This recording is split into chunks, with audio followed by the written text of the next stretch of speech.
ଇଏ ନିଏ ରାନୀ, ମୁଁ ତୋ ପାଇଁ ନୂଆ ଫୋନ୍ ଆଣିଛି। ଆଜିଠୁ ତୁ ଆଉ ଘରେ ବସି ବସି ବୋର୍ ହେବୁନି। ଆରେ ବା, ଏ ଫୋନ୍ଟା କେତେ ବଢ଼ିଆ ହେଇଛି। ଆଜିଠୁ ମୁଁ ଖାଲି ଗେମ୍ ଖେଳିବି। କାଳୁ ଆଉ ରାନୀ ଦୁଇ ଜଣଙ୍କ ପାଖରେ ଫୋନ୍ ଥିଲା। ସେମାନେ ଦିନ ରାତି ଖାଲି ଫୋନ୍ ଚଲାଉଥିଲେ। ମା, ସକାଳୁ ମୁଁ କିଛି ବି ଖାଇନି। ମୋତେ ଜୋରେ ଭୋକ କଲାଣି। ମୋତେ କିଛି ଖାଇବାକୁ ଦେ। କିନ୍ତୁ ରାନୀ ଫୋନରେ ଗେମ୍ ଖେଳୁଥିଲା। ସେ ଜଗୁ କଥା ଜମାରୁ ଶୁଣେ ନାହିଁ। ମା, ମୋତେ ଖାଇବାକୁ ଦେ। ମୋତେ ଜୋରେ ଭୋକ କଲାଣି। କ'ଣ ହେଲା ତୋର? ସେତିକଳୁ କାହିଁକି ଗହଳି କରୁଛୁ? ଯା, ରୋଷେଇ ଘରେ ଖାଇବା ଅଛି, ନିଜେ ବାଢ଼ିକି ଖାଇଦେବୁ। ଫୋନ୍ ଆସିବା ଦିନଠୁ ରାନୀ ସବୁବେଳେ ଜଗୁକୁ ବିନା କଥାରେ ପାଟି କରୁଥିଲା।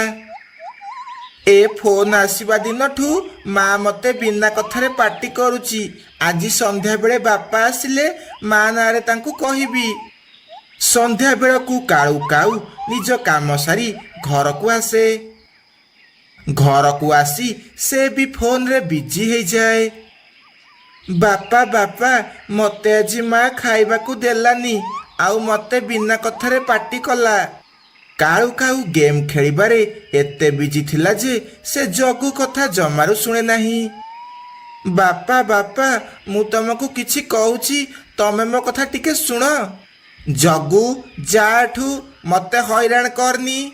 ଜଗୁ କଥା କେହି ବି ଶୁଣନ୍ତିନି। ଜଗୁ ମନ ଦୁଃଖ କରି ଶୋଇପଡ଼େ।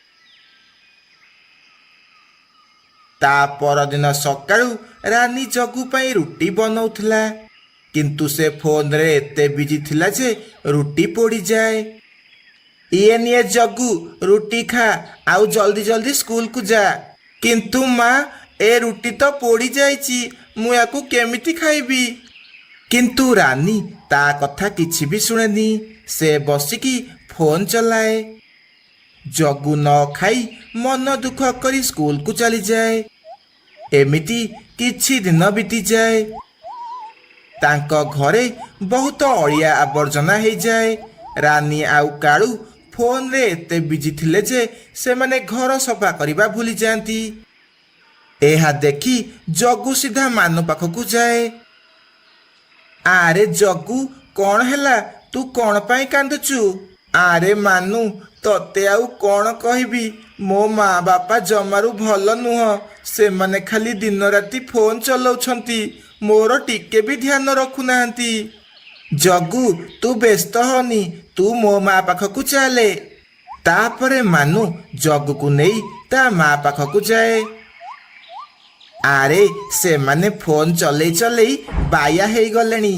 ଜଗୁ, ତୁ ବ୍ୟସ୍ତ ହନି, ମୋ ପାଖରେ ଗୋଟେ ଭଲ ଉପାୟ ଅଛି, ମୁଁ ସବୁ ଠିକ୍ କରିଦେବି। ଏହା କହି ମିନୁ ଚଢ଼େଇ କାଳୁ କାଉର ଘର ଆଡ଼କୁ ଯାଏ। କାଳୁ, ରାନୀ, ତମେ ଦୁଇ ଜଣ ଫୋନ୍ ଥୋଇକି ମୋ ଘରକୁ ଆସ। ମୁଁ ଆଜି ତମ ପାଇଁ ବଢ଼ିଆ ସ୍ୱାଦିଷ୍ଟ ଖାଇବା ବନେଇଛି।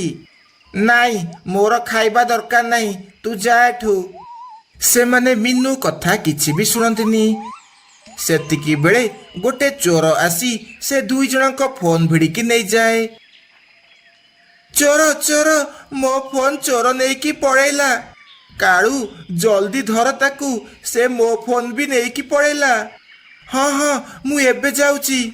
ନା କାଳୁ, ତୁ ଯାନି, ଏ ଚୋରମାନେ ବହୁତ ଖତରନାକ, ସେ ତତେ ମାରିଦେବେ। ଏହା ଶୁଣି କାଳୁ ଚୋର ଧରିବାକୁ ଯାଏ ନାହିଁ। ଫୋନ୍ ଯିବା ପରେ ସେମାନେ ତାଙ୍କ ଘରକୁ ଦେଖନ୍ତି। ଆରେ କାଳୁ, ଏ ଫୋନ୍ ଚଲେଇବା ଭିତରେ ଆମ ଘରେ କେତେ ଅଳିଆ ଆବର୍ଜନା ହେଇଯାଇଛି। ହଁ ରାନୀ, ଚାଲ ଆମେ ଅଳିଆ ସଫା କରିଦେବା। ତାପରେ ସେମାନେ ଦୁଇ ଜଣ ମିଶି ସବୁ ଅଳିଆ ସଫା କରିଦିଅନ୍ତି। ଏହା ଦେଖି ଜଗୁ ବହୁତ ଖୁସି ହୁଏ।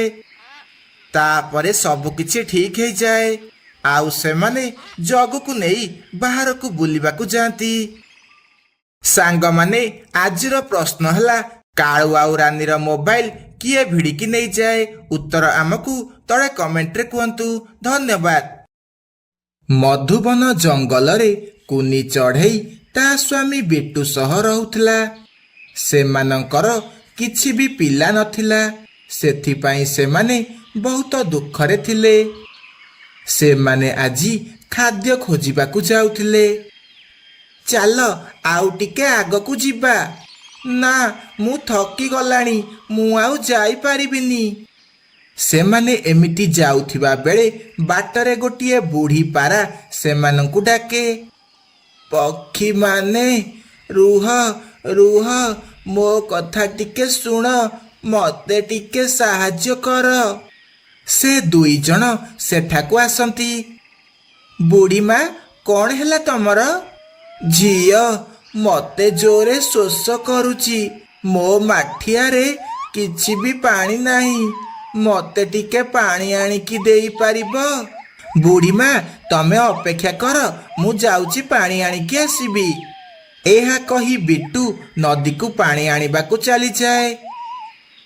ଆରେ ଝିଅ, ତୋ ଆଖି କାହିଁକି ନାଲି ହେଇଛି?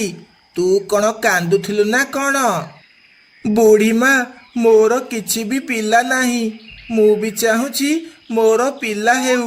ମୁଁ ତା ସହ ଖେଳିବାକୁ ଚାହୁଁଛି, ବୁଲିବାକୁ ଚାହୁଁଛି।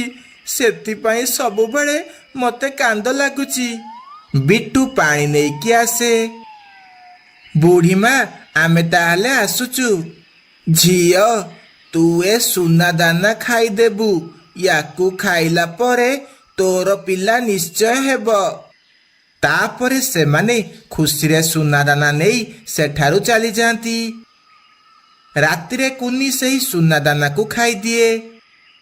ବିଟୁ ଶୋଇପଡ଼େ, କିନ୍ତୁ କୁନିକୁ ନିଦ ହୁଏ ନାହିଁ। ଲାଗୁଛି ଏ ସୁନା ଦାନା ଖାଇଲା ପରେ ମୋର ନିଶ୍ଚୟ ପିଲା ହେବ। ମୁଁ ଆଗରୁ କେବେ ବି ଏମିତି ଦାନା ଦେଖିନଥିଲି। ଏମିତି କିଛି ଦିନ ବିତିଯାଏ।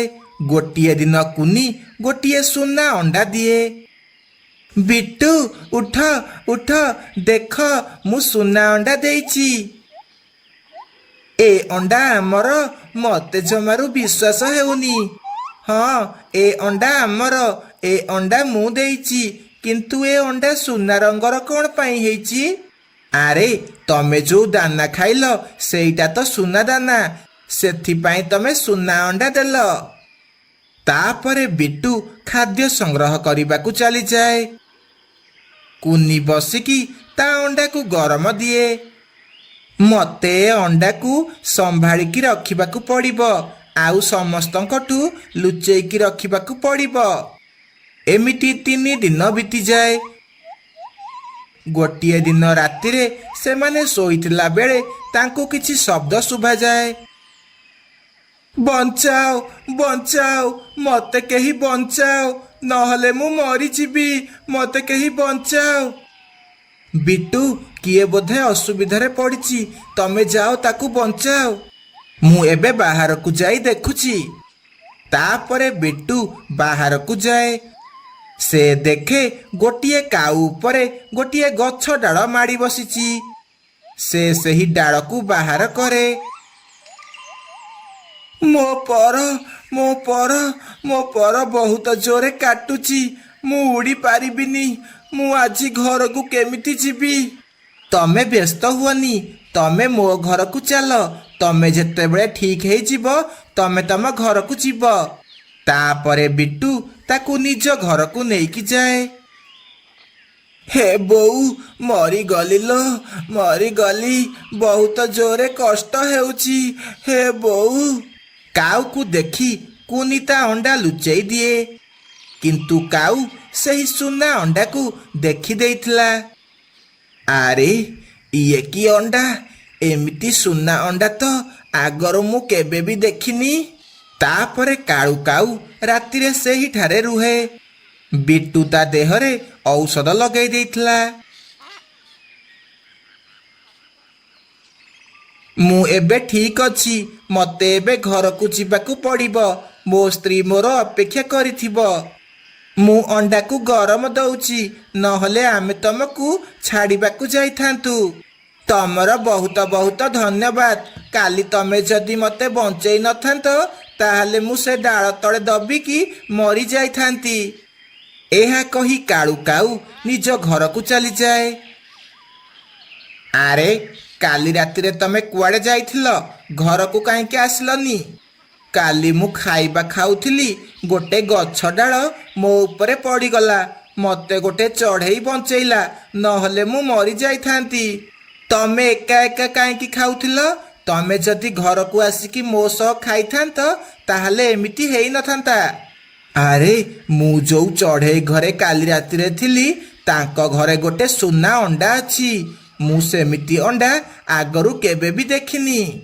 ଆରେ ଚଢ଼େଇ ତ ଧଳା ରଙ୍ଗର ଅଣ୍ଡା ଦେଇଥାଏ, ତାହେଲେ ସେଇଟା ସତରେ ସୁନା ଅଣ୍ଡା ହେଇଥିବ।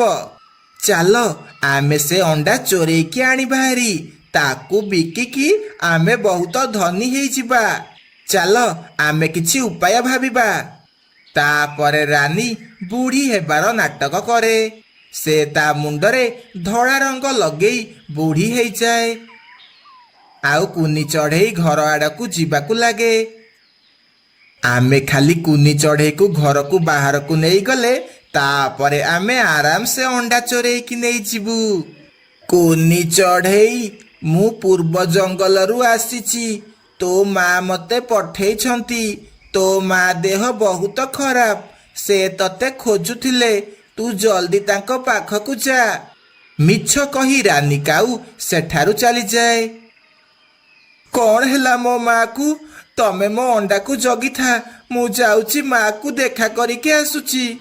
ତମେ ଆରାମସେ ଯାଅ, ମୁଁ ଅଣ୍ଡାକୁ ଜଗିକି ବସିଛି। ଏହା କହି କୁନି ଚଢ଼େଇ ତା ମା ଘରକୁ ଯିବାକୁ ଲାଗେ। ଏବେ ଖାଲି ତା ସ୍ୱାମୀ ବାହାରକୁ ଗଲେ ଆମ କାମ ହେଇଗଲା। ଓହୋ, ଜୋରେ ଶୋଷ କଲାଣି, ଯାଉଛି ନଦୀରୁ ଜଲ୍ଦି ଜଲ୍ଦି ପାଣି ପିଇକି ଆସିବି। ଏହା କହି ସେ ପାଣି ପିଇବାକୁ ଯାଏ। ଏହି ସୁଯୋଗ ଦେଖି ରାନୀ ଆଉ କାଳୁ ଘର ଭିତରକୁ ଯିବାକୁ ଲାଗନ୍ତି। ଦୁଷ୍ଟ କାଉ, ମୋ ଅଣ୍ଡା ଚୋରି କରିବାକୁ ଆସିଛ? ତୋ ଜୀବନ ଆମେ ବଞ୍ଚେଇଲୁ, ତୁ କିନ୍ତୁ ଆମର କ୍ଷତି କରିବାକୁ ଆସିଛୁ। ଆରେ କୁନି ଚଢ଼େଇ, ତୁ ପା ତୋ ମା ଘରକୁ ଯାଉଥିଲୁ, ତୁ ଫେରିକି ଆସିଲୁ କାହିଁକି? ମୁଁ ସବୁ ଜାଣିଛି, ତମେ ଦୁଷ୍ଟ କାଉ ଚାଲାକି କରି ମୋ ଅଣ୍ଡା ନେବାକୁ ଆସିଛ। ବିଟୁ ବି ସେତେବେଳକୁ ଘରକୁ ଆସେ। ତାପରେ ସେ ରାନୀ ଆଉ କାଳୁ କାଉକୁ ବହୁତ ପିଟେ। ସେମାନେ ତାପରେ ନିଜ ଜୀବନ ବଞ୍ଚେଇ ସେଠାରୁ ଦୌଡ଼ିକି ପଳାନ୍ତି। କିଛି ଦିନ ପରେ ସେହି ଅଣ୍ଡାରୁ ଗୋଟେ ପିଲା ବାହାରେ। ତାପରେ ସେମାନେ ତାଙ୍କ ପିଲା ସହ ବହୁତ ଖୁସିରେ ରୁହନ୍ତି। ମିନୁ ଚଢ଼େଇ ଘର ସଫା କରୁଥିବା ବେଳେ ତା ହାତ ବାଜି ଲଣ୍ଠନ ତଳେ ପଡ଼ି ଭାଙ୍ଗିଯାଏ। ମା, ଏବେ ମୁଁ ରାତିରେ କେମିତି ପଢ଼ିବି? ଆମ ଲଣ୍ଠନ ତଳେ ପଡ଼ି ଭାଙ୍ଗିଗଲା। ହେ ଭଗବାନ, ଇଏ କ'ଣ ହେଲା? ମୋ ପାଖରେ ତ ଏବେ ନୂଆ ଲଣ୍ଠନ କିଣିବାକୁ ପଇସା ନାହିଁ। ତା ପରଦିନ ପରୀକ୍ଷା ଥିଲା, ସେଥିପାଇଁ ମିନୁ ଚଢ଼େଇ ରାନୀ ଘରକୁ ଲଣ୍ଠନ ମାଗିବାକୁ ଯାଏ। ରାନୀ ଭଉଣୀ, ତମ ଘରେ ତ ବିଜୁଳି ଲାଇଟ୍ ଅଛି, ମୋ ଲଣ୍ଠନଟା ତଳେ ପଡ଼ି ଭାଙ୍ଗି ଯାଇଛି। ତମେ ମୋତେ ଏ ଲଣ୍ଠନଟା ଦଉନ? ନା ନା, ମୋ ଜଗୁର ବି ପରୀକ୍ଷା ଚାଲିଛି। ମା, ତୁ କହ, ଯଦି ମାନୁ ମୋତେ ପରୀକ୍ଷାରେ ବତେଇବ ତାହେଲେ ତୁ ଲଣ୍ଠନ ଦେବୁ। ଆରେ ହଁ, ମାନୁ ତ ଭାଇ ଭଳିଆ, ସେ ତତେ ପରୀକ୍ଷାରେ ନିଶ୍ଚୟ ବତେଇବ। ମିନୁ, ତୁ ଏ ଲଣ୍ଠନ ନେଇଯା, ଆଉ ମାନୁକୁ କହିବୁ ଜଗୁକୁ ଟିକେ ପରୀକ୍ଷାରେ ବତେଇବ, ହେଲା? ତାପରେ ମିନୁ ସେ ଲଣ୍ଠନ ନେଇକି ଯାଏ ଆଉ ପାରା ମଉସାଙ୍କ ଦୋକାନକୁ ଯାଏ। ପାରା ମଉସା, ଏ ଲଣ୍ଠନରେ 10 ଟଙ୍କାର କିରୋସିନ ପକେଇଦେବ। ମିନୁ, ତୋ ପୁଅର କ'ଣ ପରୀକ୍ଷା ଚାଲିଛି? ହଁ ପାରା ମଉସା, ସେ ରାତିରେ ଲଣ୍ଠନ ଲଗେଇକି ପାଠ ପଢୁଛି। କିରୋସିନ ପକେଇ ମିନୁ ଘରକୁ ଚାଲିଯାଏ। ମାନୁ ବହୁତ ଖୁସି ଥିଲା। ସେ ରାତିରେ ଲଣ୍ଠନ ଲଗେଇ ପାଠ ପଢ଼େ। ସକାଳ ହୁଏ, ମାନୁ ସ୍କୁଲକୁ ଯାଏ। ମାନୁ, ମୋତେ ଟିକେ ବତା, କାଉମାନେ ଅଣ୍ଡା ଦିଅନ୍ତି ନା ପିଲା ଜନ୍ମ କରନ୍ତି? କିନ୍ତୁ ମାନୁ ବସିକି ଲେଖୁଥାଏ, ତାକୁ କିଛି ବି କୁହେ ନାହିଁ। ମାନୁ, ବସା କୋଉଠି ବନାଯାଏ? ପାଣିରେ ନା ଗଛ ଉପରେ? କହ ମୋତେ, ପ୍ଲିଜ ପ୍ଲିଜ କହ ମୋତେ। କିନ୍ତୁ ମାନୁ ତାକୁ କିଛି ବି କୁହେ ନାହିଁ। ସେ ବସିକି ଖାଲି ତା ପେପର ଲେଖୁଥାଏ। ରହରେ ପୁଅ, ତତେ ମୁଁ ଜମାରୁ ଛାଡ଼ିବିନି। ଘରକୁ ଯାଇ ଜଗୁ ତା ମାକୁ କୁହେ, ମା ମା ମତେ ଆଜି ମାନୁ କିଛି ବି ବତେଇଲାନି। ତୁ ଯା ତା ଘରୁ ଲଣ୍ଠନ ଆଣିକି ଆସିବୁ। କ'ଣ? ତତେ ସେ କିଛି ବି ବତେଇଲାନି? ରହ, ମୁଁ ଏବେ ଯାଇକି ଲଣ୍ଠନ ଆଣିକି ଆସୁଛି। ମା, ମତେ ସେ ଜଗୁ ପରୀକ୍ଷାରେ ବହୁତ ହଇରାଣ କରୁଥିଲା। ବାରମ୍ବାର ମତେ ଖାଲି ପଚାରୁଥିଲା। ଆରେ ତୁ ତାକୁ ଟିକେ ବତେଇ ଦେଇଥିଲେ ଭଲ ହେଇଥାନ୍ତା, ନହେଲେ ତା ମା ଆସିକି ଲଣ୍ଠନ ନେଇକି ପଳେଇବ। ମା, ମୁଁ ଯଦି ବତେଇବା ସମୟରେ ଧରା ପଡ଼ି ଯାଇଥାନ୍ତି ତାହେଲେ ସୁଆସାରେ ଜଗୁ ସହ ମତେ ବି ପରୀକ୍ଷାରୁ ବାହାର କରିଦେଇଥାନ୍ତେ। ସେତିକି ବେଳେ କେହି ଜଣେ କବାଟ ବାଡ଼ାଏ। ମିନୁ ଚଢ଼େଇ ବାହାରକୁ ଯାଏ। ଦେଖିବା ତୋ ପୁଅ କେମିତି ପରୀକ୍ଷା ଦେବ। ଯଦି ସେ ଜଗୁକୁ ଟିକେ ବତେଇ ଦେଇଥାନ୍ତା ତାହେଲେ ତାର କ'ଣ ଯାଉଥିଲା। ମାନୁ କହୁଥିଲା ସୁଆସାରେ ବହୁତ ରାଗି, ସେ କାହାକୁ ବି କପି କରିବାକୁ ଦେଇନଥାନ୍ତେ। ତୁ ବେଶୀ କଥା କହନି, ତୁ ମୋ ଲଣ୍ଠନ ଦେ। ମିନୁ ଚଢ଼େଇ ରାନୀକୁ ବହୁତ ବୁଝାଏ, କିନ୍ତୁ ସେ ଲଣ୍ଠନ ନେଇ ସେଠାରୁ ଚାଲିଯାଏ। ମାନୁ, ଏବେ କ'ଣ କରିବା? ଆଜି ରାତିରେ ତୁ କେମିତି ପଢ଼ିବୁ? ମା, ମୁଁ ଜହ୍ନ ଆଲୁଅରେ ବସିକି ପଢ଼ିଦେବି, ତମେ ଚିନ୍ତା କରନି। କିନ୍ତୁ ମିନୁ ଚଢ଼େଇ ପାରା ମଉସା ପାଖକୁ ଯାଏ। ପାରା ମଉସା, ତମ ପାଖରେ କ'ଣ ଲଣ୍ଠନ ଆଉ ନହେଲେ ଦୀପ ଅଛି କି? ନା ଝିଅ, ମୋ ପାଖରେ ଗୋଟେ ପୁରୁଣା ଲଣ୍ଠନ ଥିଲା, ମୁଁ ତାକୁ ବିକି ଦେଇଛି। ମୋ ଘରେ ତ ଚାର୍ଜ ଲାଇଟ୍ ଅଛି, ସେଥିପାଇଁ ମୁଁ ଲଣ୍ଠନ ରଖିନି। ଆଚ୍ଛା ଠିକ୍ ଅଛି। ତାପରେ ମିନୁ ମିଟୁ ପାଖକୁ ଯାଏ, ଆଉ ବୁଲବୁଲ ପାଖକୁ ଯାଏ, କିନ୍ତୁ କାହା ପାଖରେ ବି ଲଣ୍ଠନ ନଥିଲା।